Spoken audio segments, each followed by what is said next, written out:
BSc Food and Nutrition లో university first rank, second rank, third rank. Sun international, Visakhapatnam, Hyderabad. ఈరోజు ప్రజలందరికీ ఒక విజ్ఞప్తి చేస్తున్నాం. తెలుగుదేశం ప్రభుత్వం అధికారంలోకి వచ్చింది. ముఖ్యమంత్రి చంద్రబాబు నాయుడు గారు ఈరోజు రాష్ట్రంలో ఎక్కడ కూడా శాంతి పద్ధతులకి విఘాతం కలగకూడదు, సమర్థవంతంగా శాంతి పద్ధతులు ఇవ్వాలనేది ఈరోజు తెలుగుదేశం ప్రభుత్వం యొక్క లక్ష్యం.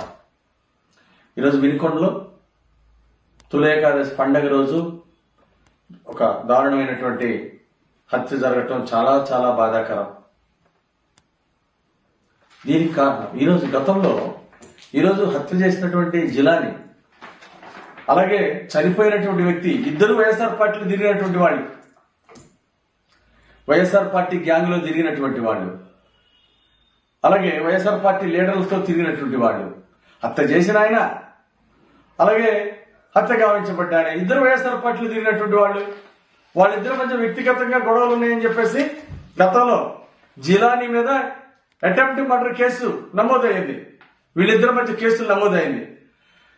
అప్పుడు ఇది వ్యక్తిగత కారణాలను మీరు శవ రాజకీయాలు ఏ విధంగా చేస్తారు? మీరు వ్యక్తిగత రాజకీయాల్ని పార్టీలకు ఏ విధంగా చుడతారు? సిగ్గుందా మీకు?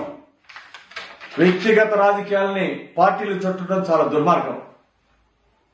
ప్రజల అమాయకులు అనుకోవద్దు. ఈరోజు ఈ శవ రాజకీయాలు ఇప్పుడైనా మానుకోండి. ప్రజలు చిత్తుగా ఓడించిన తర్వాత అయినా మీకు బుద్ధి రాకపోవడం చాలా బాధాకరం.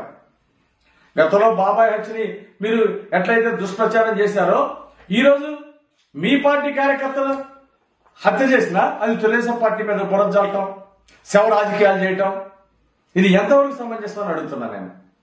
ఇప్పటికైనా శవ రాజకీయాలు మానుకోండి. ఇది చాలా దుర్మార్గం. సిగ్గుపడాలి. ఇలాంటి శవ రాజకీయాలు చేయడానికి చాలా సిగ్గుపడాలా. ఏది ఏమైనా సరే ఇలాంటి హత్య జరగడం చాలా బాధాకరం. దీన్ని కఠినంగా వ్యవహరిస్తుంది తెలుగుదేశం ప్రభుత్వం.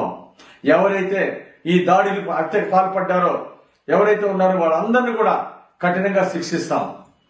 అధికారులకు ఆదేశించడం జరిగింది. ఈ హత్య నేరంలో ఎవరెవరికైతే సంబంధం ఉందో వాళ్ళందరి మీద కఠినంగా వ్యవహరించాలి, అందరిని అరెస్ట్ చేయాలి, కఠినంగా శిక్షించాలని చెప్పేసి మేము అధికారులు ఎస్పీని కోరాం.